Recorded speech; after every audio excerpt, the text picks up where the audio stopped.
Mañanas en Libertad, con Luis del Pino.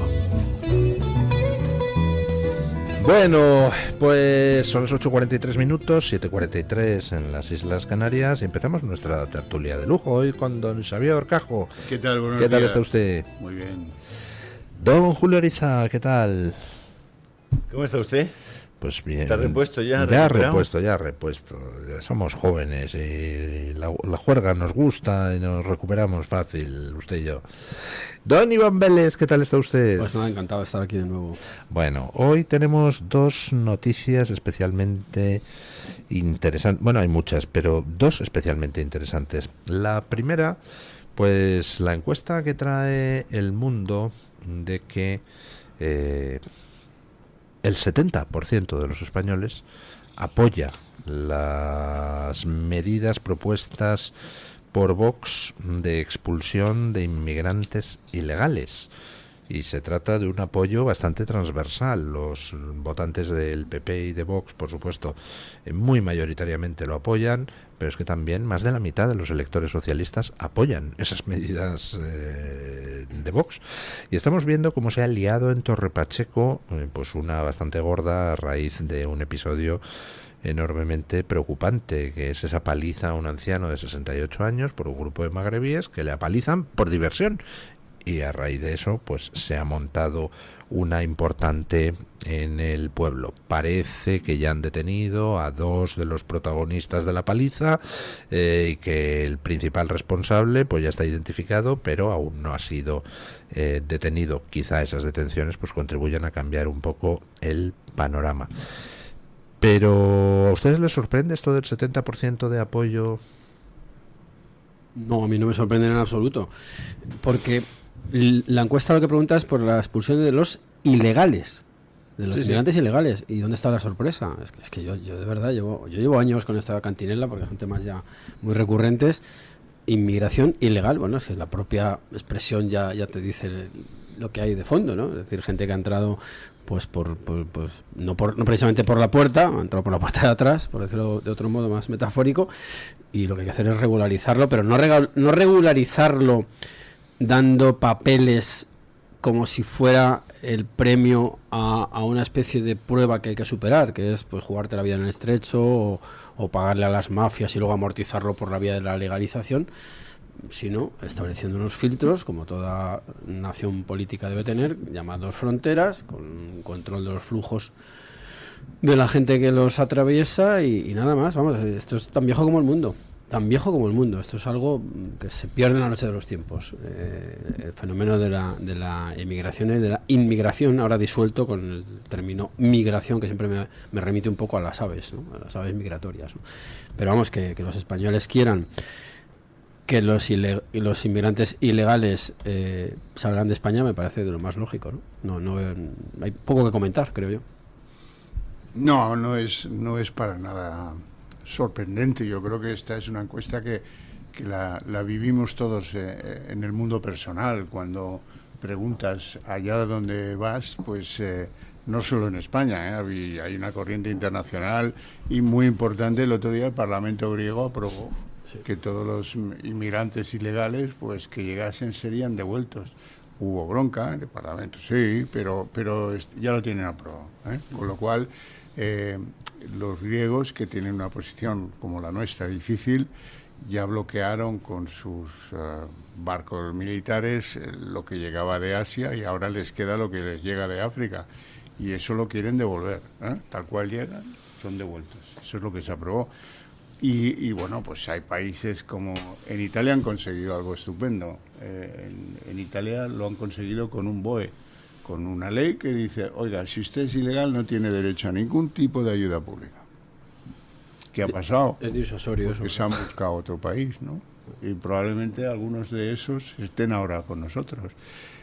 Y respecto a lo de Torre Pacheco, bueno, lo primero, yo creo que eso de que el 30% de la gente de Torre Pacheco son inmigrantes es mentira, son más del 50%. Es mentira, porque ¿cómo censas tú al que no quiere ser censado? Es verdad que, como en muchos otros sitios de España, es una inmigración que ha sido tolerada durante muchos años porque era necesaria mano de obra plantando las lechugas o los melones. También es verdad que se ha consentido durante muchos años que hubiera una capita de miedo en la población de Torre Pacheco porque pasaban pequeñas cosas. Esas pequeñas cosas que hacen que los chavales autóctonos no puedan salir a jugar por la noche en verano a pesar del calor porque temen ser objeto de agresión, ser objeto de burla, ser objeto de insulto o de robo. Fundamentalmente de robo. Se ha consentido un trapicheo de droga extraordinario con el cual eso se traslada que haya un joven de segunda o de tercera generación que ya no ha venido a plantar lechugas, ha venido a buscarse la vida. Y bueno, hubo este incidente del hombre domingo al que le dejaron un ojo muy fastidiado y le dieron una paliza por diversión, como tú decías, ¿no? Y si eso no solivianta a la gente, ¿qué esperáis que pase? Claro que solivianta eso a la gente, y mucho, y mucho. Ahora volverán las aguas a su cauce, seguro, en el momento en el que los señores de la Guardia Civil terminen la operación de detención de que es uno más o menos conocido, por lo visto, que está durando un poco demasiado. Hay críticas en Torre Pacheco sobre cómo asistieron los guardias civiles al agredido. Hay quien dice, yo no lo sé, pero hay quien dice que ni siquiera se bajaron del coche patrulla, que llamaron a la ambulancia y que se esperaron en el coche patrulla a que lo evacuaran, ¿no? Bueno, a lo mejor es que les daba yuyu, pero no parece que esa sea una actitud propositiva por parte, en este caso, no sé si es del todo cierto, de la Guardia Civil, lo cual anima al cabreo. Y el cabreo proviene de que las policías locales de los municipios españoles han dicho, ahí va, la que nos han dejado en las manos, tráfico de drogas, la violencia callejera. En Madrid es que ni hablamos de ello. En Madrid hay una cantidad de asaltos de inmigrantes a las cruces y los hierros de los cementerios espectacular. Y esto no llega ni al papel impreso, porque la policía local, eso no son mis obligaciones. Hay que redefinir el marco de obligaciones de las policías locales, sobre todo en los lugares donde no hay Guardia Civil de puesto o no hay Policía Nacional. Bueno, la verdad es que yo recuerdo que en el recurso de inconstitucionalidad que le presentó el Partido Popular a la ley del aborto de Zapatero, que lo presentó Federico Trillo Figueroa, cuando se produce la entrada del recurso, el Tribunal Constitucional dice, bueno, vamos a suspender por el momento, hubo 2 votos particulares en ese sentido, vamos a suspender la entrada en vigor por lo pronto como medida cautelar mientras no hay una sentencia. 11 años pasaron hasta que se cambió aquel Tribunal Constitucional, no hubo sentencia, por supuesto. ¿Y qué decía aquellos votos particulares? Decían, hombre, mejor que suspendamos la aplicación, porque el daño que se va a producir por la aplicación de esta ley mientras no haya sentencia, luego será simple y llanamente inarreglable. Es decir, no podremos volver atrás, habrá habido muchos muertos. Bien, en el proceso de la aceptación y la asunción de la inmigración, tal como en este momento una parte de la sociedad española la ha admitido, ya hay daños irreparables. Y ha habido muchos daños irreparables.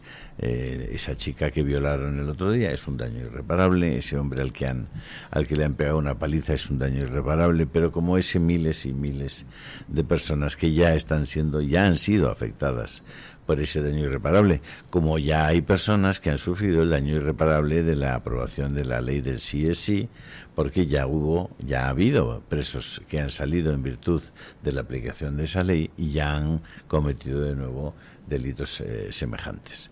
Bueno, alguien algún día tendrá que responder de los daños irreparables y tendremos que explicar a la ciudadanía que hay cosas que en el futuro ya no tendrán marcha atrás. y una de ellas, sin duda ninguna, es el tema de la inmigración ilegal, donde comentábamos antes de comenzar la tertulia que, por ejemplo, en Francia la solución del asunto ya tiene una dificultad casi absoluta, ¿no? Aquí estaremos en muchos sitios pronto en esa misma situación, y mucha gente se tirará de los pelos, se asombrará, se dará con la cabeza en la pared diciendo ¿qué hemos hecho? Pues no, ¿qué han hecho? ¿Qué han hecho todos los que han estado gobernando hasta hoy? ¿Qué han hecho los gobernantes de Murcia hasta hoy? Independientemente de qué color sean aquellos que han estado gobernando en Murcia, pero la realidad de Murcia hoy viene de la realidad de gobierno de hace 20 o 30 años. En fin.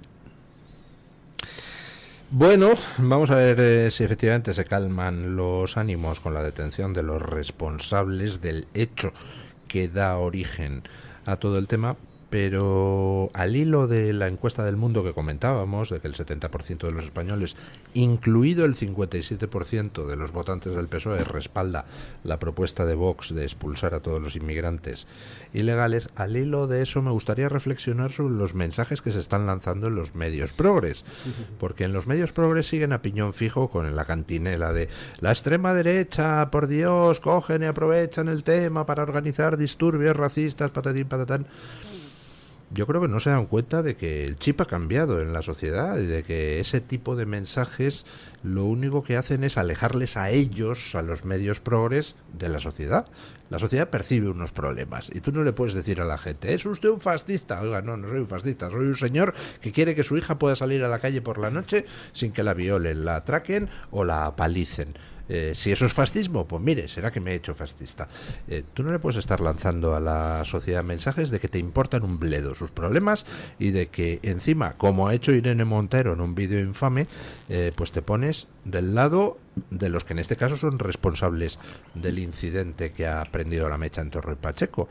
Ha salido Irene Montero a pedir que se regularice, que en respuesta a lo de Torre Pacheco se regularice a todos los inmigrantes ilegales. Y dices, ¿pero esta señora está pirada o es que está simplemente ya en su plan de atraer votos del PSOE que se descompone? Eso me imagino que lo hizo después de derretirse con Arnaldo Otegi. Me imagino, ¿no? Que el mismo día que se cumplía el aniversario del asesinato de Miguel Ángel Blanco, es así como encajan esas piezas, ¿no? Esta es la sociedad española también, ¿eh? No nos engañemos. Y esta es parte de una burbuja que está ajena a la realidad, porque me parece que esa señora tiene una seguridad en la puerta desde hace un montón de tiempo, ¿no? Porque además le molestaban, incluso que le ponían el himno nacional y demás. Es decir, que son casta, que es lo que ellos vinieron a criticar en hilo tempore. Y desde luego sí que hay un nicho de votos que supongo que es el que estará buscando ella, porque se ha hecho una labor durante años, una labor propagandística por parte de las izquierdas indefinidas, es decir, indefinidas en el sentido de que prescinden del Estado, viven en un mundo paralelo donde nadie es ilegal. Prescinden del Estado, salvo, bueno, prescinden, digo, como idea, ¿no? Salvo para la pasta. A final de mes quieren cobrar como todo hijo de vecino, ¿no? Oiga, no. Pero claro, donde quiero yo ir a parar es en el sentido de que desde hace muchas décadas en España se instauró una ideología según la cual, pues, se resume en el rótulo o en la expresión ningún ser humano es ilegal. Y no se dan cuenta que no hay seres humanos, lo que hay es españoles, senegaleses, franceses, griegos, eso es lo que hay en el mundo, no hay seres humanos abstractos que sin ningún tipo de atributo, y ese es el problema de fondo, claro. Esto que es decías... que el complemento, digamos, el calificativo del legal no se aplica al ser humano, se aplica al ciudadano. Es que no. Esto que decías de la inmigración, fíjate que también pasa, Luis, con la ocupación. Incluso que son vectores que a veces coinciden. En Sabadell el otro día hubo un estallido de vecinos contra ocupas, pero producido porque hay unos inmigrantes que generan presión sobre las mujeres que no son musulmanas que viven en ese barrio, generan hurtos, generan trapicheo, generan tal, y hubo pues un estallido de carácter local muy claro y muy contundente. La gente está harta de todo esto y la política no les da soluciones, no les da nunca soluciones, y esto pues genera que, con independencia de que uno vote a a una opción o a otra, pues tenga muy claro lo que no quiere en su barrio, porque el que vive allí lo sufre, o sea Torre Pacheco, sea Sabadell. Tenemos que irnos acostumbrando a que haya focos de estallidos locales, porque no es el primero. Recordad que en el Ejido se han visto algunas veces. También hubo algunos en Cataluña, concretamente en Tarrasa. Sí, en Cana Anglada. Sí, efectivamente. Que se vaya una noche a dar un paseo ella solita por Cana Anglada, ella sola, a dar un vuelto. Anglada, que era el feudo donde se crea comisiones obreras en Cataluña, Eso es. obreristas, cual, gente, incluso pues mucho comunista, que en las elecciones se veía que ahí seguía habiendo un pozo de voto a Izquierda Unida y tal. Pues ahí se produce un brote espectacular.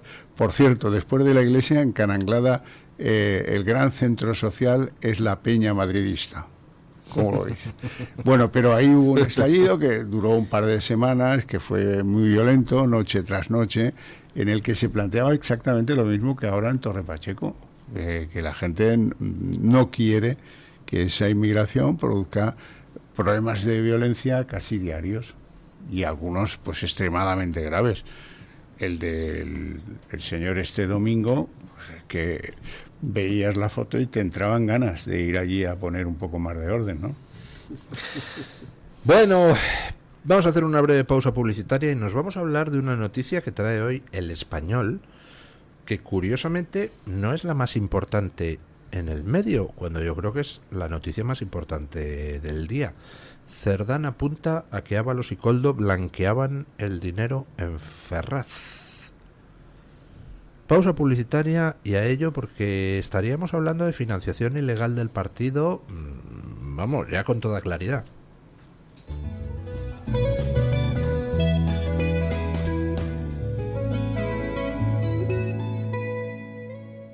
Escápate del calor de Madrid y ven al restaurante El Torreón, en la cima del Monte del Pardo. Las mejores carnes y pescados desde 40 euros, vino incluido. Carne picaña brasileña y lomo de buey, auténticos. Disfruta de su famosa paella con langosta y de grandes vinos y licores. En sus amplísimos salones climatizados y terrazas. Cocina abierta de 11 de la mañana a 1 de la noche. Parque infantil, gran parking. Restaurante El Torreón, naturaleza, a 10 minutos de Madrid. Reservas en restauranteeltorreón.com. Están las burgers y los perritos que cuando las pruebas... Y luego están los que con un solo bocado... Siento un king, es mi actitud.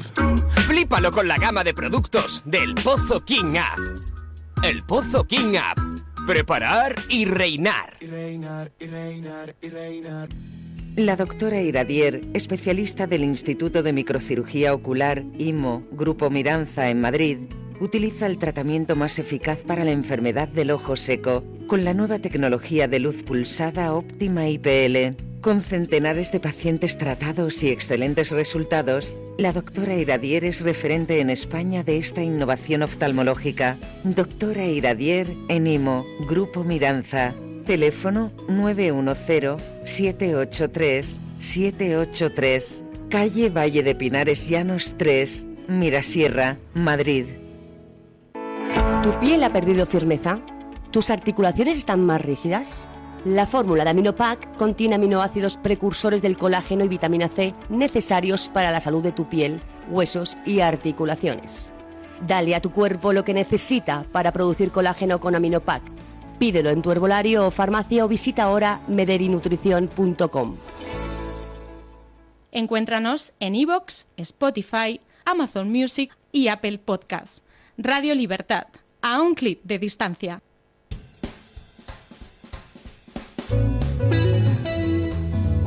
Mañanas en Libertad. Bueno, hoy trae el periódico El Español una noticia de Jorge Calabrés que a mí me parece la más importante del día. Dice el titular: Cerdán apunta a que Ábalos y Koldo blanqueaban en Ferraz. El exsecretario de Organización declaró en el Supremo que prohibió pagar en efectivo los gastos del partido tras la salida de Ábalos en julio de 2021. O sea, que con Ábalos en la Secretaría de Organización del partido, con dinero en efectivo, que podemos fácilmente imaginar de dónde venía, se pagaban los gastos del partido. Pero esto lo que indicaría, o a lo que apuntaría, es a financiación ilegal del partido. Es decir, abre la puerta a la imputación del PSOE como persona jurídica. Y da la noticia del Español otro dato curioso, y es que llega Cerdán a sustituir a Ábalos en la Secretaría de Organización y entonces dice, hay que prohibirlos pagar en efectivo los gastos del partido, cambiamos el sistema de pagos, y al que estaba de gerente en época de Ábalos cogen y 4 meses después de llegar Cerdán se le quitan de en medio. Y estaban tan cabreados porque Ábalos pagara en efectivo los gastos del partido que al gerente le castigan a cobrar 245.000 euros anuales colocándole en la Empresa Nacional del Uranio. Hay una empresa nacional del uranio donde te pueden pagar 245.000 euros. Sí, ese uranio que dice Sánchez que no, claro, que no hay en España. Ahora entiendo por qué se llama uranio enriquecido. Ahí colocaron a Leire Díez, el primer empleo político de Leire, la espía, Pocero, no sé qué, fue la Empresa Nacional del Uranio, donde antes había alguno que sabía algo de uranio, de física, en fin, pero desde que lo colonizó Sánchez, ahí van los más huraños. Van los más huraños. Por Dios, qué malo. Bueno, el caso es... Qué horror. Que... Estos son los Sanfermines, Luis. Ya, sí. Es que no se puede ir allí, hombre. No se puede. Bueno, el caso es que en estos momentos tendríamos ya abierta la puerta para indagar en la financiación ilegal del partido. Y bueno, pues yo espero que el señor juez haya tomado buena nota de esto y trate de averiguar qué gastos exactamente se pagaban en negro y a cuánto ascienden. Mira, yo que de justicia aprendo cada día, pero sé lo justo. Me sorprende cómo los procedimientos judiciales están encapsulados, ¿no? Resulta que hay una señora que se llama Carmen Pano, que se va primero a un notario y luego se va al juzgado que lleva el asunto de los hidrocarburos a decir, oiga, mire, yo sí llevé 2 bolsas con 90.000 euros, las di en la planta segunda, un tío alto y rubio, ¿no? Bueno, muy bien. Pero ahora hay un juez, otro, distinto, el Supremo, el otro era de la Audiencia Nacional, que está estudiando pues si hay elementos que permitan imputar al Partido Socialista financiación ilegal. Y como la señora Pano ya declaró en otro juzgado, en otro sumario, un sumario que, por cierto, el de los hidrocarburos, lleva 4 años metido en un cajón, 4 años, ¿no? Pues el otro juez no la llama. Esto es muy sencillo. Tiene la financiación ilegal si esta señora mantiene su testimonio y se verifica como cierto, que parece que sí, pues óyeme, lo que no se comprende es cómo en los tribunales no se cruzan las informaciones transversales que puedan convenir al buen fin. El buen fin aquí es que quede claro que en el PSOE se movía mucho billete arrugado. Pues si lo dice Pano en un sitio, que lo diga Pano en el otro. Desde el punto de vista jurídico tiene usted toda la razón. Yo personalmente confieso que el testimonio de esta empresaria me ha dado mala espina desde el principio. Y me ha dado mala espina no tanto por el hecho de que declarara que ella pagó a gente del Partido Socialista, que eso es perfectamente verosímil, e incluso que lo pagara en Ferraz, sino por los detalles, en fin, de color. Eso de, y lo llevé en bolsas de basura. Uy, cuando leí eso dije, este testimonio me huele muy mal, está inventado. Tú no llevas un pago en bolsas de basura, Ferraz, ni a ninguna parte. Eso es algo que parece sacado de los episodios aquellos de las bolsas de basura de los Puyol en Andorra. Y de hecho Aldama, el propio Aldama, dice que el testimonio de esta señora no es creíble. Yo de ese testimonio me fío muy poco, y me fío muy poco porque lo de las bolsas de basura me pareció una sobreactuación, y cuando la gente sobreactúa me pongo sobre aviso. Ahora, desde el punto de vista jurídico, un juez no puede entrar a efectuar ese tipo de juicios, y por tanto, si está declarando eso, pues habrá que llamarla a declarar, efectivamente, ¿no? Claro. Pero, bueno, por cierto, ¿sabemos cuándo es el juicio a los Pujol? En octubre. En octubre es el juicio a los Pujol, por fin. En octubre empezará. Hay 265 testigos, algunos de ellos técnicos, contables, analistas de contabilidades, que será prolijo, será muy largo. De hecho, uno ha tardado mucho en situarse el juicio porque precisaban un espacio y precisaban un tiempo que a lo mejor pues no se podía celebrar en los habituales, ¿no? Pero bueno, está claro que ahí hemos hecho un renuncio descomunal como país, los españoles, España y su justicia y su policía, porque no le han sabido encontrar más allá, hasta donde yo sé, que lo que él mismo declaró y confesó que tenía en Andorra y todo esto, ¿no? Y después de indagar muchas cosas y de enviar, la gente del PP cometió muchísimos errores enviando emisarios a Cataluña completamente erróneos, por ejemplo Villarejo, por ejemplo el pequeño Nicolás, darles funciones en lo de investigación, algún policía que fue a chantajear a Andorra al banco donde tenían escondida la pasta, y claro, todo eso con un buen abogado el día del juicio pues será un escándalo. De ahí que hayan pasado tantísimos años, porque alguien está esperando a ver si Pujol, que tiene 94, pues tiene un problema de salud, en fin, desaparece, lo que sea, y permite salvar con cierta honra el asunto de una investigación tan larga en la Audiencia Nacional, que no ha conseguido nada. Por cierto, yo no me resisto enlazando con lo que dice Horcajo, por cierto, ahí hay material para otro libro, ¿no? Me imagino. No será conmigo, no será conmigo. No, la pereza, ¿no? Cuando escribes pierdes dinero, hombre. Sí, no, eso está claro. Lo que pasa es que hoy también se va a producir una noticia gravísima, ¿no? O se estará produciendo quizá a estas horas, ¿no? Que es la negociación bilateral entre el Estado y la región catalana, donde se han hecho esas prácticas. Es una auténtica escuela de latrocinio. Y bueno, pues eso se supone ahondar en la desigualdad entre españoles, y es asombroso que la izquierda y esta gente que se le llena tanto la boca con lo común, con lo de todos, pues no se dé cuenta que eso es una barbaridad. Y no solamente no ataquen al precedente, que es el concierto y el convenio vasco y el convenio navarro, sino que lo quieran ampliar con una financiación llamada singular, porque no le pueden llamar privilegiada. Eso ya suena un poco duro para los oídos más piadosos, pero creo que eso debería ser un motivo de protesta generalizada, y eso sí que tendría que hacer caer al gobierno. Por lo que respecta, para no irme del asunto, a la financiación quizá ilegal o no del PSOE, pues yo pienso que sus palmeros dirán que bueno, eso es el partido, y aquí de lo que se trata es de hablar del gobierno, que son cosas diferentes. Así funciona esto, vamos. Sí, pero ¿eso usted cree que a estas alturas cala en la opinión pública? O sea, vamos, en las encuestas está cayendo, está en caída libre. Sí, yo no digo que no calen las encuestas, y en caída libre, y hay un cachondeo generalizado con las putas, las mordidas, las saunas y todo eso. Sin duda, eso es el chascarrillo que comenta todo el mundo, y el perro y el no perro y tal igual. Pero el sábado en la Plaza de Toros de Pamplona, 3 o 4 veces toda la plaza: Pedro Sánchez, hijo de... ¡pip!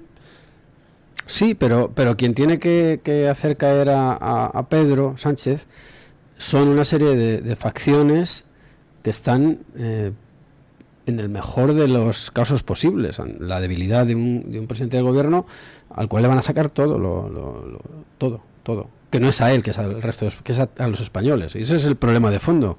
Ese es el problema realmente de fondo. Ahí puedo leer. Oye, ¿no hay gente de Badajoz ni de Ciudad Real en el Congreso de los Diputados? ¿No hay valencianos? Sí, claro. ¿No hay andaluces? De Cuenca también hay algún diputado. Entonces todos los que van a darle eso a Cataluña son cómplices. Por supuesto, Julio, pues si estamos hablando de lo mismo. Quiero decir que ya, ellos responderán, ¿no? Yo veo dos opciones, siempre que estamos aquí especulando con la caída de este gobierno nefasto. Una es que caiga por sus grandes escándalos, y que de algún modo, o que algún socio pretenda salir como la Dalí de la limpieza de cara a un futuro. Y dos, que esas son mis dos posibilidades, que gente, ya en un punto de vista absolutamente egoísta, ni siquiera por patriotismo, diga, cuidado que las encuestas, este escaño no sale, que es el del que yo vivo.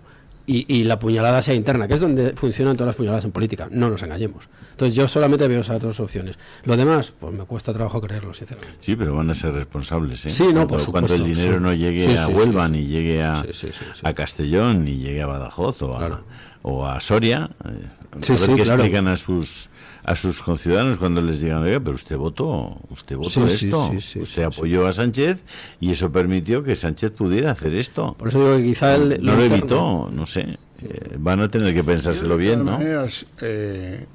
Me parece que lo de las putas y las saunas y todo eso todavía tiene cierto recorrido, ¿eh? Sí, lo tiene. Los españoles no nos hemos enterado de detalles que explican cómo era el negocio, cómo era el empresario en realidad, sabiniano, por cierto, de Cuenca. Sí, pues paisano mío. Familia de Cuenca, ¿no? Cómo era esa familia, de Huete, sí. Cómo era esa familia en sus prácticas empresariales. O sea, desde pequeño le pusieron mirando para Cuenca, ¿no? Bueno, no sé, eso no lo sé. Alguno de la familia sí lo sé, pero a él en concreto no creo. De todas maneras, pues, hombre, ha habido documentación oficial que demuestra, pues, por ejemplo, algunas redadas en las que había alguna de estas profesionales que no lo era, sino que era una persona sometida a la que le habían retirado el pasaporte, que a través de una gestión con uno de los clientes consigue... O sea, esclavizadas. Sí, consigue movilizar a su padre en Rumanía. El padre moviliza a su vez a la embajada de Rumanía y hay una operación policial que la libera. Y cuando eso se produce no hay diferencias entre un negrero, de aquellos, por cierto, empresarios catalanes del algodón, ¿no? Pues eso, entre un negrero de entonces del siglo XVIII y uno del siglo XXI. Y este parece que era... Luego hay otro asunto que tampoco la gente conoce, que es el punto en el que él tiene un contrato, o no, mejor dicho, no tiene un contrato, tiene un empleado en negro, que es un ecuatoriano, un latino, que, bueno, pues hace chapuzas. Y un día se les inunda el hueco del ascensor, una cuarta de agua, y el hombre se mete imprudentemente allí, toca lo que no debe y se electrocuta y muere. Y el miserable de empresario Saviñano Gómez, a la familia no la quiere indemnizar. ¿Y esto por qué lo sabes? Coño, pues como todo en la vida, porque como no quiere, como es un miserable, como está condenado al final en el Supremo, en la sala social, o sea que eso tardó, no te imaginas lo que debió tardar. Me parece que era a pagar 1.600.000 pesetas. Ya ves tú. Bueno, pues esos son 4 servicios. Le tuvieron que condenar años después, y eso es lo que permite reconstruir cómo era la figura de un tío. Por cierto, no sé si sabrán los de Sumar que todos los parientes Gómez de la línea Sabiniano eran de Fuerza Nueva. De hecho, uno de ellos era el jefe de seguridad de la zona sur. Efectivamente. Entonces, yo a mí creo que esto hay que darle un... Sí, le podremos dar vueltas. Mira, El Español, dirigido por Pedro J. Ramírez, ayer titulaba El gran enigma en la biografía de Sánchez. ¿Por qué convivió 21 años con las saunas del padre de Begoña sin alzar la voz? Y yo me pregunto, ¿y por qué convivió Pedro J. y todos los periodistas del Mundo, del País, de La Vanguardia, del ABC, con las 6 páginas de putas que llevaban todos los periódicos? De publicidad de putas. Sí, claro. Claro, porque Las páginas eran de publicidad de putas que pagaban al periódico.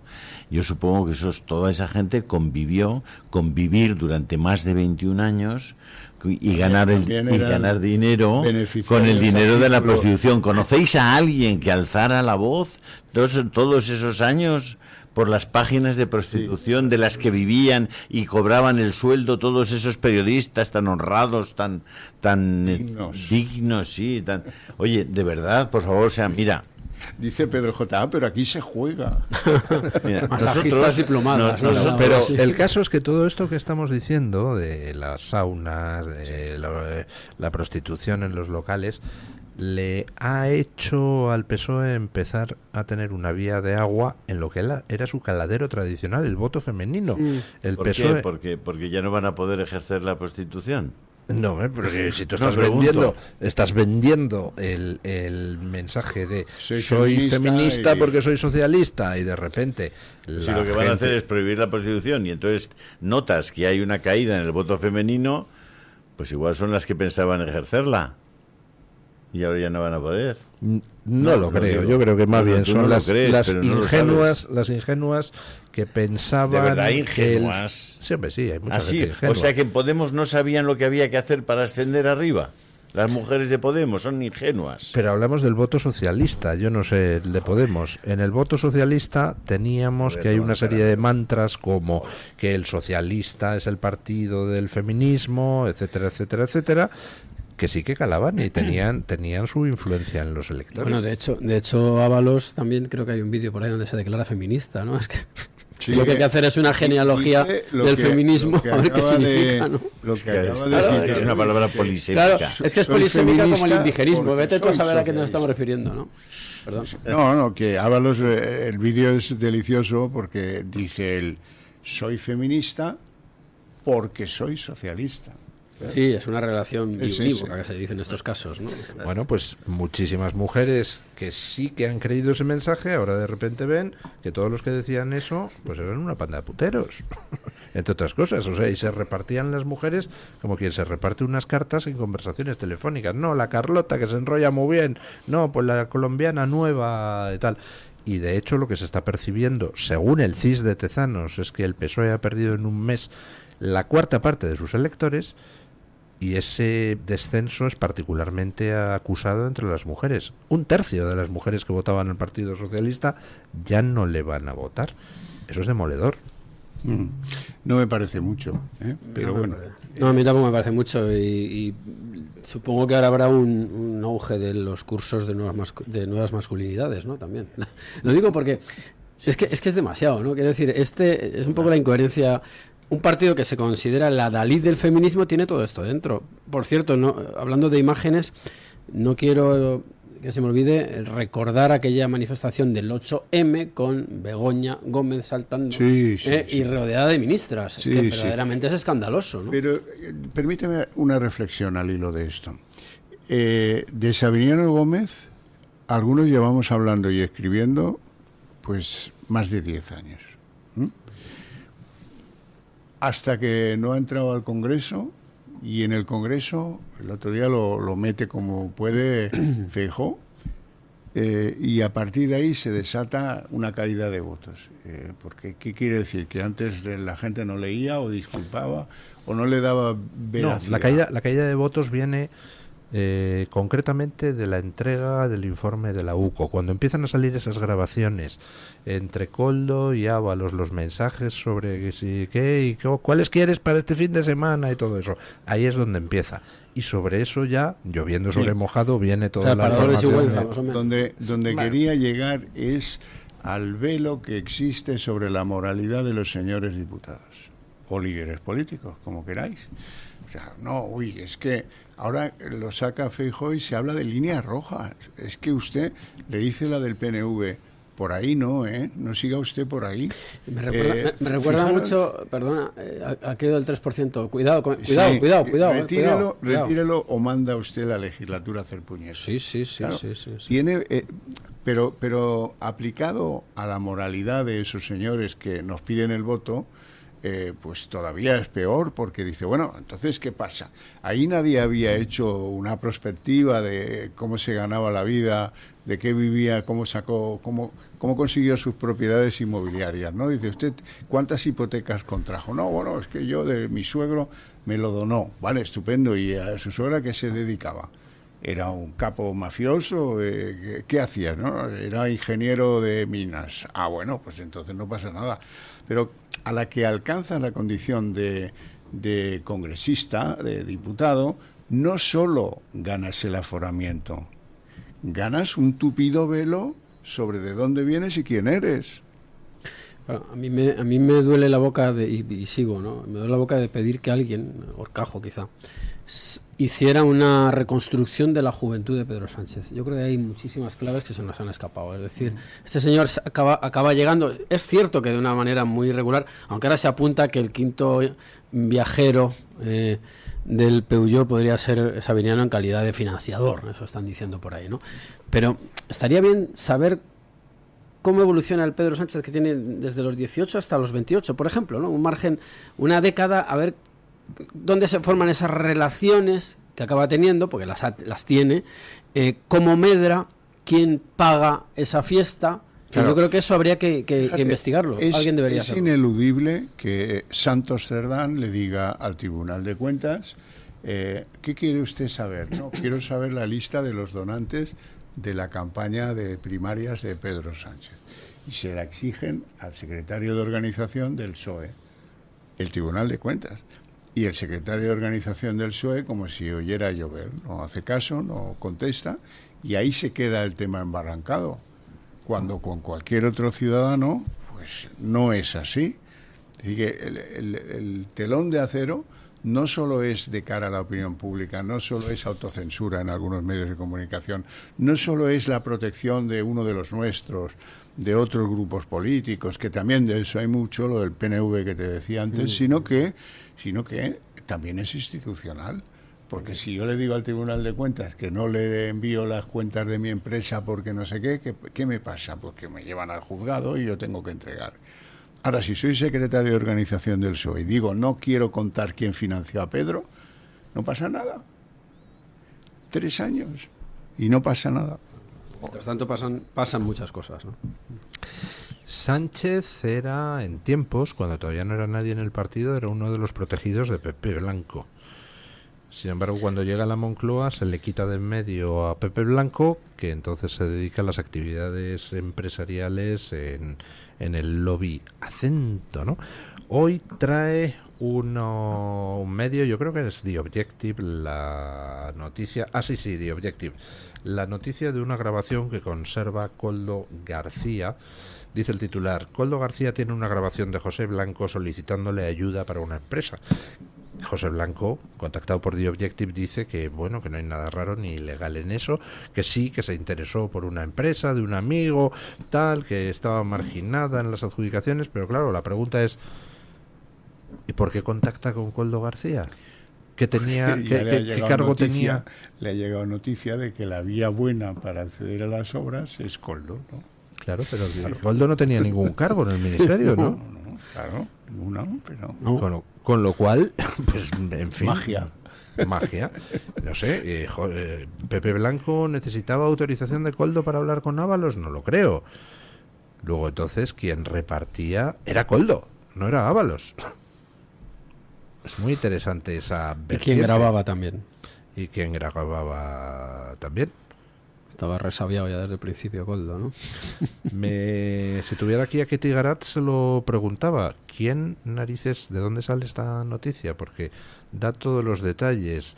La grabación corresponde a una cita que se produjo el 7 de mayo de 2021 a las 10 horas. Así aparece recogida en la agenda privada de la mano derecha de Ábalos. Tuvo lugar en el Hotel Lace Marriott Cuzco a solicitud del propio Blanco.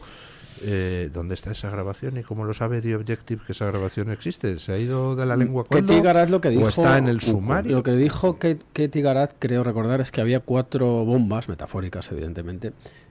Yo ya no sé si estamos en la 2 o en la 3, pero la 1 ya pasó y quizá esta sea una de esa serie que ella anunciaba, ¿no? Que además ella, de algún modo, creo recordar que dijo que esto haría caer al gobierno, o lo insinuó. Bueno, pues de momento se mantiene, estamos a 14 de julio, Día Nacional de Francia, si no me equivoco. Por cierto que de Acento siempre conviene hablar, aunque sea un poquito, ¿no? Porque es el epítome, es cuando uno quiere montar un lobby más extras, porque no lo del lobby está bastante bien regulado en Europa. En España no tanto, pero en Europa sí. Y esto, las funciones van bastante más allá de lo que se conoce por un lobby. Estos son conseguidores, pero que no solo trabajan para empresas o para grupos de empresas o para sectores empresariales, sino que hacen otro tipo de servicios, digamos, más políticos que empresariales, ¿no? Y claro, esos llegan a la conclusión, montando todo esto, pues Pepe Blanco, llegan a la conclusión de que para ser más efectivos tienen que tener al lado uno que ahora creo que es presidente, que es Alfonso Alonso. ¿Del PP? Del PP.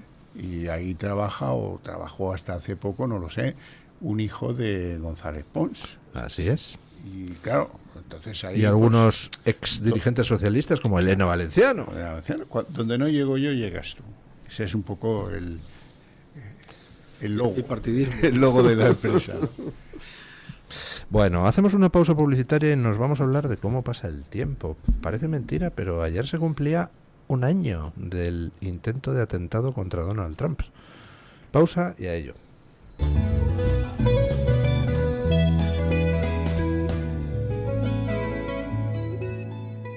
En 1935 se fundó el que sigue siendo un referente en el tratamiento hospitalario del enfermo mental. En Málaga, el Hospital Psiquiátrico San Francisco de Asís. En 2005 se complementó este hospital con la Comunidad Terapéutica San Antonio. Infórmese en el 952 2014 64 o en www.hospitalsanfrancisco.com. Están las burgers y los perritos que cuando las pruebas... Y luego están los que con un solo bocado... Siento un king, es mi actitud. Flípalo con la gama de productos del Pozo King App. El Pozo King App. Preparar y reinar. La doctora Iradier, especialista del Instituto de Microcirugía Ocular, IMO, Grupo Miranza, realiza en Madrid cirugía premium de presbicia y catarata. Si desea eliminar sus gafas de vista cansada o nota que con la edad pierde visión, la doctora Iradier le realizará el tratamiento para recuperar la agudeza visual y nitidez de la juventud, con la mejor lente intraocular y la técnica más segura y eficaz. Doctora Iradier en IMO, Grupo Miranza. Teléfono 910-783-783. Calle Valle de Pinares Llanos 3, Mirasierra, Madrid.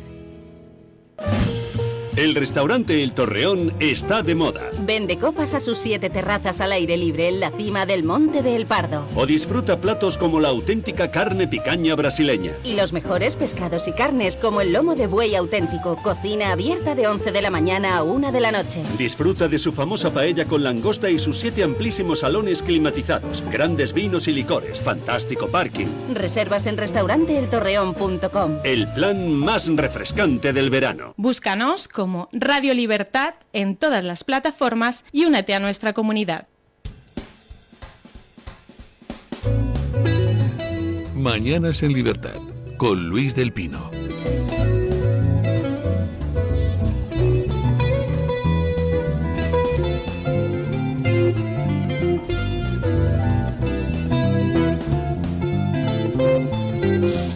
Bueno, lo comentaba en las noticias, parece mentira, pero ya ha pasado un año. Hay una famosa frase de Lenin que dice que hay décadas en las que no pasa nada y semanas en las que pasan décadas. Y a lo largo de este año hay que ver la cantidad de cosas que ha pasado. O sea, pensamos ahora en el atentado contra Trump, que ayer se cumplía un año justo, y parece que fue, pues no sé, en el Pleistoceno. ¿No tienen ustedes esa misma sensación? ¿Qué balance hacen de lo que ha cambiado el mundo en este año? Vaya pregunta, ¿no? Así. No, bueno, si creen que ha cambiado mucho, que ha cambiado poco. Lo más importante para mí ha sido que hemos descubierto que en Estados Unidos solo hay 2 sexos, hombres y mujeres. Y a mí eso me parece relevante. Qué raros son los americanos, ¿eh? Sí, son los tipos. Ha cambiado de muchos modos. Parece ser que el wokismo ha retrocedido, en cierto modo. Pero ha cambiado también en el sentido de que hay unos conflictos bélicos que han escalado. Eso es absolutamente incuestionable. Se puede ser muy trampiano o trumpiano, pero no los ha frenado, eso es cierto. El método presidencialista de resolución de conflictos, por ahora, está fracasando. Está fracasando, sí. Eso en algún caso ha tenido éxito, ha parado la guerra del Congo, que llevaba décadas, y ha parado lo que amenazaba con ser un conflicto de consecuencias impredecibles, que era la guerra entre Pakistán e India, que se estaba anunciando después del atentado terrorista aquel en Cachemira, ¿no? Pero la importante, la que en Oriente hemos puesto Medio el no ha foco, logrado que es Ucrania. Los focos, a pesar de los intentos, que hay que reconocérselos, y a pesar de las presiones. Hoy decía el viernes Donald Trump que hoy iba a hacer un anuncio muy importante respecto de Rusia. Va a venderles armas tanto defensivas está cabreado como ofensivas. Está muy enfadado con Vladimir. Putin. Vladimir está haciendo tonterías. No acepta entrar en un acuerdo de paz. Sí. Lo que está haciendo Vladimir es acelerar la toma de posiciones terrestres lo máximo que pueda para partir de una posición de mucha más ventaja en las negociaciones, algo bastante simple. Y está aprovechando la campaña de verano, lógicamente. Bueno, y ha aprovechado que tenía un pequeño problema Estados Unidos con Irán que tenía que resolver. Bueno, pues ahora ya acabó el problema con Irán, aparentemente, y ahora tenemos que empezar con Ucrania, donde además él prometió que iba a ocuparse. Y lo iba a hacer de manera inmediata y no ha pasado un año, pero bueno. De todas maneras, hay muchas preguntas. Seguro que los oyentes se hacen muchas. ¿Hay algo distinto en de lo que hace Putin a lo que está haciendo Netanyahu? ¿Es que Netanyahu no aprovecha las ventanas de oportunidad de Irán para lanzar? Con una diferencia, Netanyahu responde a una agresión. En el otro caso, Putin es el agresor. Correcto, sí, pero cuando hay alto el fuego, hay alto el fuego. Y a unos se les consiente y a otros no tanto, ¿no? Eso lo digo yo. El otro día lo de las escenas del camión de agua con niños alrededor y garrafas de tal, 10 muertos, pues chico... Error, dijeron, ¿no? Eso es una vergüenza, ¿no? Es una vergüenza. Y hay que pararlo. Y hay cosas... No, eso no quiere decir que Israel no tenga razones de cosas tal. Bien, correcto. Pero, hombre,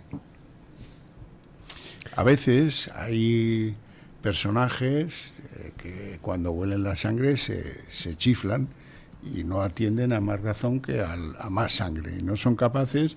Y tú eso no lo puedes solucionar diciendo, bueno, ha sido un triste incidente. No. Eso hay que solucionarlo de otra manera. ¿Quién decide mandar el cohete? Pues no puedes mandar el cohete. En una guerra hay bajas colaterales, sí, lo sabía. Sin duda. Entonces, lo que no se puede tolerar es que se busque conscientemente atacar a civiles. Ejemplo, si Putin se dedica a bombardear un barrio residencial en Kiev, pues hombre, eso parece buscar conscientemente bajas de civiles. O sea, como la OTAN en Sarajevo, ¿te refieres? Pues sí. ¿No? Que buscaron conscientemente bajas de más de 4.000 civiles. El señor Solana. El camión que sirve agua a un grupo de palestinos que están con las garrafas alrededor. Pues no lo sé, habrá que ver las circunstancias, habrá que ver si en ese momento había 60 tíos de Hamas pasando alrededor del camión. Es decir, todos estamos acostumbrados a ver cómo Hamas utiliza como escudos humanos a la población palestina, como Hamas pone por delante a los civiles para que Israel les dispare. ¿Israel busca conscientemente las bajas civiles? No. Israel, de hecho, avisa de los bombardeos pues prácticamente siempre con antelación para que la gente evacúe. Entonces, que hay veces que se producen errores, se pueden producir. Y en el ejército israelí lo que hacen es investigar cada uno de esos hechos. Hay veces que puede haber algún soldado israelí especialmente celoso y que odia a los palestinos y entonces se le vaya la olla. Los hay, sí, pero el ejército israelí los castiga. Es decir, no son cosas comparables lo que pueda pasar con Israel y lo que pueda pasar si uno bombardea un barrio residencial de Kiev. Es distinto. No sé, veo yo. Bueno, aparte del asunto bélico, ¿qué más ha cambiado en este año?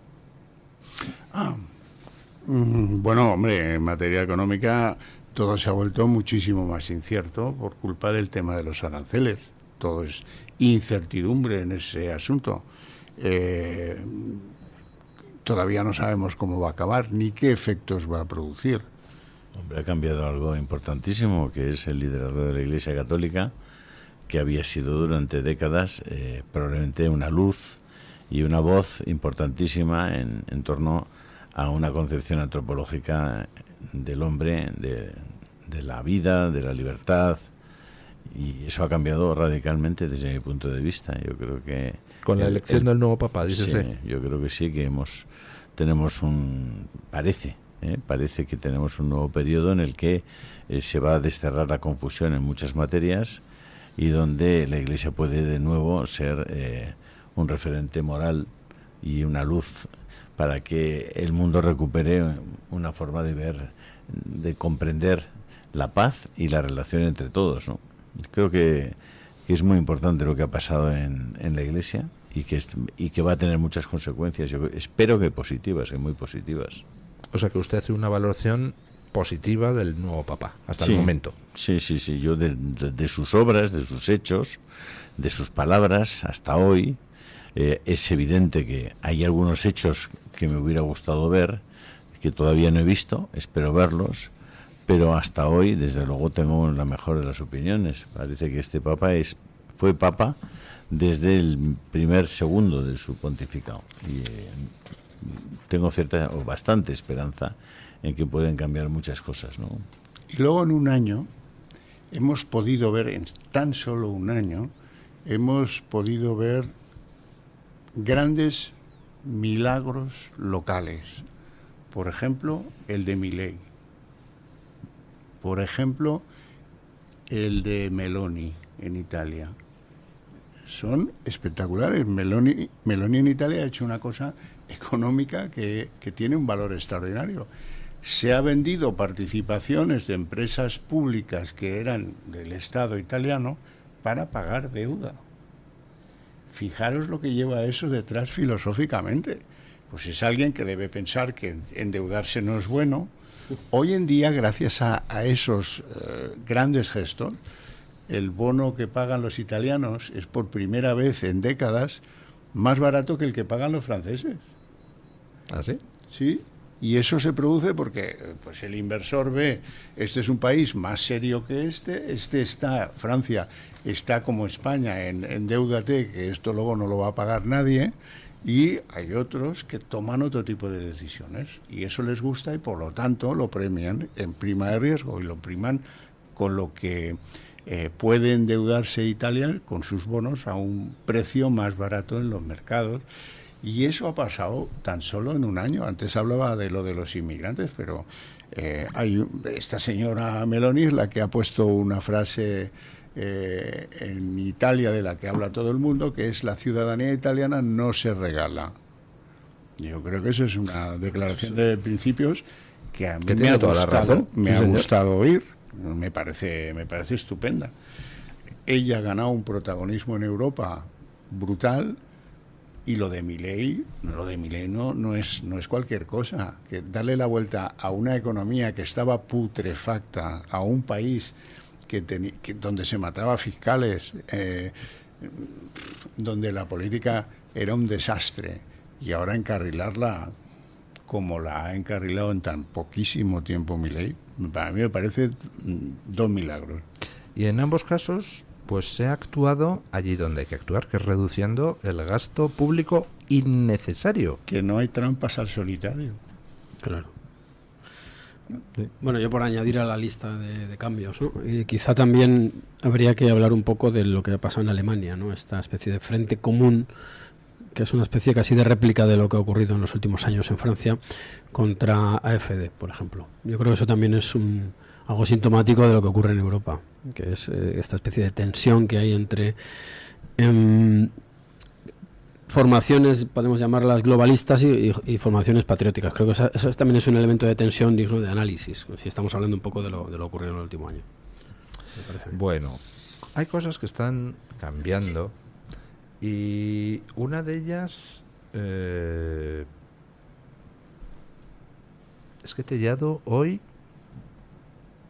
se deshace en elogios a Vox. Dice: Vox tiene más sentido de Estado que el PSOE y sus socios. Y dices, un momento, ¿qué está pasando aquí? Pues yo creo que lo que está me lanzo yo mismo, ¿no? Yo creo que lo que está pasando aquí es que esa especie de órdago que se lanzó la semana pasada están recogiendo cable, ¿no? Como se dice ahora. Eso de que o gobierno yo solo, convoco elecciones, es mucho suponer. Claro, todo el mundo, yo decía en una tertulia hace poco, claro, todo el mundo quiere gobernar solo. El caso es que puedas o no. Y desde luego en el caso del PP, la pulsión o tentación o desviación, o como queramos llamarle, a pactar con los secesionistas es un clásico.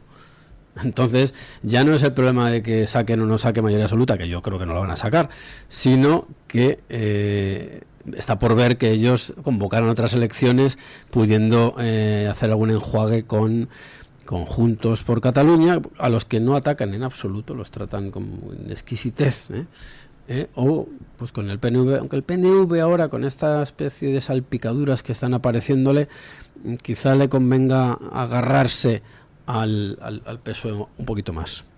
Yo creo que dentro del manoseo de este asunto, que es la relación entre Vox y el PP, o el PP y Vox, Tellado es el personaje probablemente más duro en el sentido de que nunca se pronunció a favor de, hombre, si el PSOE fuera distinto, lo ideal sería pactar con ellos. Lo que pasa es que con el sanchismo no, pero si hubiera otro PSOE, pues entonces ese sería pues lo ideal.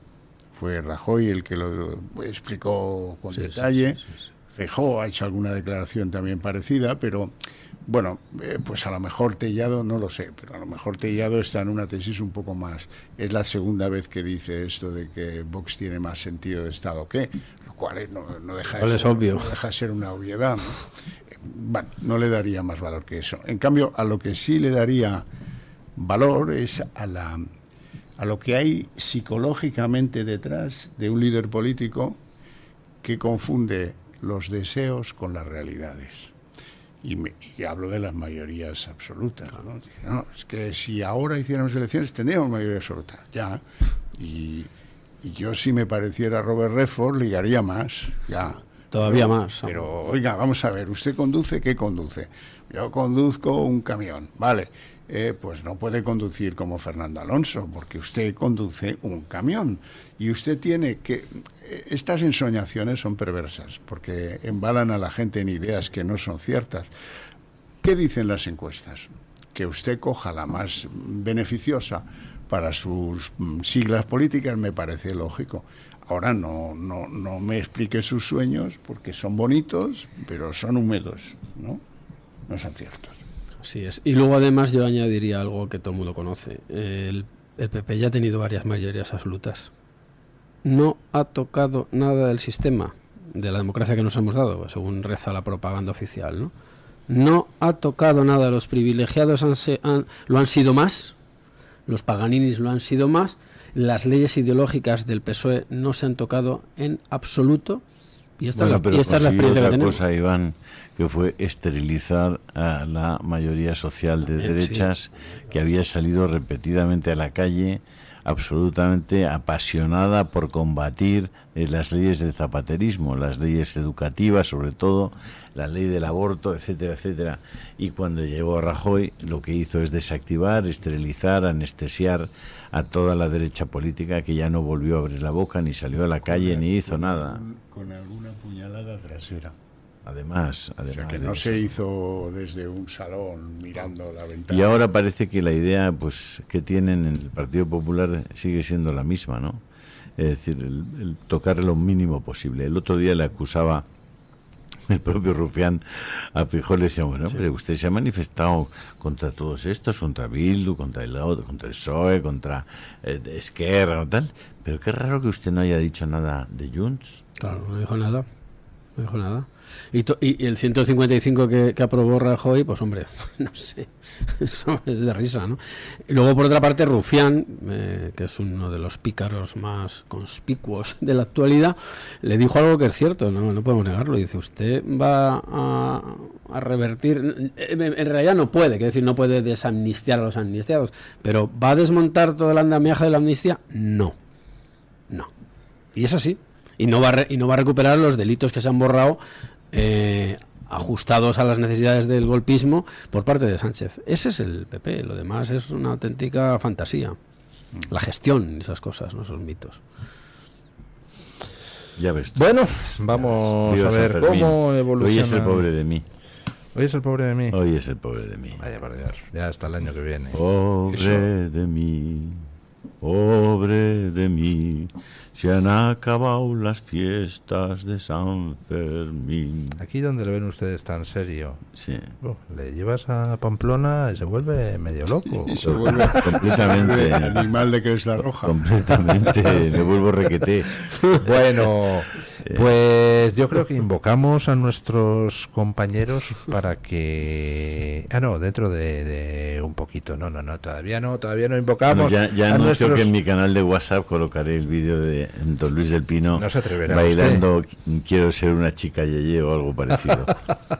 No se atreverá usted. Quiero autopercibirme. Si reciben ustedes ese vídeo, no se lo crean. Está hecho con inteligencia artificial. Bueno, la verdad es que lo hemos pasado bien. Yo no había estado nunca en los Sanfermines, sí en Pamplona, pero fuera de fiestas. Y la verdad es que sales con una idea completamente distinta. Es muy socializante. Muy socializante, ¿verdad? Sí. Y uno tiene la sensación de que tienen que ser unas fiestas, pues en mogollón, incómodo. No. O sea, hay así alguna aglomeración cerca de la Plaza de Toros para entrar, pero tampoco tanto. Y no sé, muy curioso. Yo hacía que no estaba en una plaza. No se come mal, ¿verdad? No se come mal. Mucho, se come mucho, pero mal no. ¿Hay algún momento en el que no comes? Bueno, y lo que me llamó mucho la atención es, yo no había ido a los toros hace, 45 años, una cosa por el estilo. Sí. Y me llamó mucho la atención el ambiente en la plaza de Pamplona. Sí. Porque yo he visto alguna... La mitad van a merendar, ¿eh? Sí, yo he visto alguna corrida en otras plazas y pues hombre, hay silencio, dejan al diestro concentrarse a la hora de matar. Aquí es un chunda desde que entras en la plaza hasta que sales y con además pues como 12 comparsas distintas, todos tocando a la vez. Claro, no hay quien se concentre. Los pobres diestros no lograban clavar una espada, un estoque a la hora de matar, ni en broma. Estuvo toreando Roca Rey, que hizo una faena buenísima en un toro, pero luego falló 3 veces. Pero Morante abrió la puerta grande el otro día. Sí, eso es verdad. ¿Estuvo usted? No, pero sigo la actualidad taurina. Sigue Morante. Espero que el novillero que sufrió la corrida tan espeluznante ayer se recupere. ¿Ayer? Sí. Estuvo a punto de morir, sí. ¿Con quién? ¿Con banderillas o qué? No, la entrada a matar. Una jornada brutal. Pero bueno. Ostras. No, dice que no fue en Pamplona, me dicen desde control. ¿Dónde fue? En Madrid. No, claro, sí, yo me refiero a Madrid. Me refiero aquí en Madrid, una novilla del concurso que impulsa la comunidad. ¿Y ha salido vivo? Salió vivo, pero por un milagro. De manera casi providencial, sí, una acogida espeluznante a la entrada a matar. Bueno, y lo que más me llamó la atención en la Plaza de Toros de Pamplona, todos cantando el Pedro Sánchez, hijo de sobrina. Hijo de Sabiniano. Bueno, no, la verdad muy recomendable lo de ir al San Fermín. A ver, invocamos a nuestros compañeros que nos vengan a traer la opinión de los oyentes. Hoy les planteábamos una pregunta en torno a lo que son los sucesos de Torre Pacheco. ¿Quién demonios tiene la culpa de lo que está pasando? Buenos días, doña Carmen Carbonell. ¿Qué tal, don Luis? Muy buenos días a todos. Hoy les traemos la opinión de los oyentes y lo primero, queremos pedir disculpas a los oyentes de Madrid y a los seguidores que a través de la TDT nos han intentado pues acompañar en todo este programa por los continuos cortes. Solo hemos tenido incidencia en Madrid, solamente en la TDT. A todos ellos, muchas gracias por habernos hecho llegar sus incidencias a través de redes sociales y ya les decimos que el equipo técnico de esta casa está trabajando continuamente pues por intentar mejorar estas emisiones y que vamos a intentar solventarlo lo antes posible para que puedan seguir lógicamente con la emisión de este programa y de toda la emisión de El Toro Televisión, que está muy cabreante ver cómo el gobierno reparte 100 millones de euros a las televisiones y cómo nosotros para poder emitir tenemos que hacer verdaderas virguerías. En fin, yo aprovecho ya que usted cuenta esto para pedir a los espectadores y a los oyentes que se hagan socios del Club de Amigos cuanto antes. Por ejemplo, es una muy buena manera de ayudarnos y sobre todo yo les doy las gracias por la paciencia, porque además en muchas ocasiones nos hacen llegar estas incidencias de la mejor manera posible e intentando pero que colaborar se con producen, esta Carmen, casa. por la escasez de medios. Así la escasez es. de medios. Así es, así que bueno, en cualquier caso les damos las gracias y les pedimos disculpas. Como decía usted, don Luis, hoy les preguntábamos a propósito de lo que está pasando en Torre Pacheco. Les recuerdo la pregunta: ¿quién es el culpable de los disturbios en Torre Pacheco? ¿Los inmigrantes violentos, la ultraderecha xenófoba, el gobierno incompetente o la política migratoria? ¿Qué votarían ustedes? Hombre, los inmigrantes ilegales, ¿no? No va a ser el señor Vicente, me parece a mí, ¿no? Digo yo. Señor Domingo. O Domingo, perdón. Bueno, pero damos 4 opciones: los inmigrantes violentos, la ultraderecha xenófoba, el gobierno incompetente o las políticas migratorias. Yo la primera descaradamente. Hombre, yo la si primera. no hubiera habido la agresión al pobre Domingo, pues lo demás no se hubiera producido directamente, ¿no? Por lo tanto... ¿Don Julio? El gobierno de Marruecos. El gobierno de Marruecos. Sí. No sé si encaja eso en el gobierno incompetente. No, claro. No, es muy competente. Es muy competente. Muy competente, efectivamente. Está generando una desestabilización en España y lo ha hecho muchas veces cuando les ha interesado, y sin duda ninguna es la causa última de lo que está pasando con el tema migratorio en España, la tiene el gobierno de Marruecos. Por cierto, yo quiero hacer una cuña publicitaria. En septiembre la Fundación de Naes va a cubrir un hueco que ha desatendido el gobierno, que es conmemorar, hablando de Marruecos y demás, el desembarco de Lucemas. Ya informaremos. Muy bien. Bueno, ¿y qué dice nuestra audiencia? Pues don doña Luis, Carmen? para el 57% de los encuestados la opción que gana es la de la política migratoria. La segunda más votada, con un 24% de los apoyos, es la del gobierno incompetente. Para el 17% de los encuestados la culpa es de los inmigrantes violentos y para un 2% la ultraderecha xenófoba. Y hay comentarios en Twitter. Este es de Elens Guitar, que dice que la política migratoria pactada por el bipartidismo y el Ministerio del Interior es realmente el culpable de esta situación en la que estamos. Hilda dice que están creando el caos para darnos la solución, que es más represión a los ciudadanos españoles por nuestro bien, entre comillas. Esto no es emigración, esto es una auténtica invasión.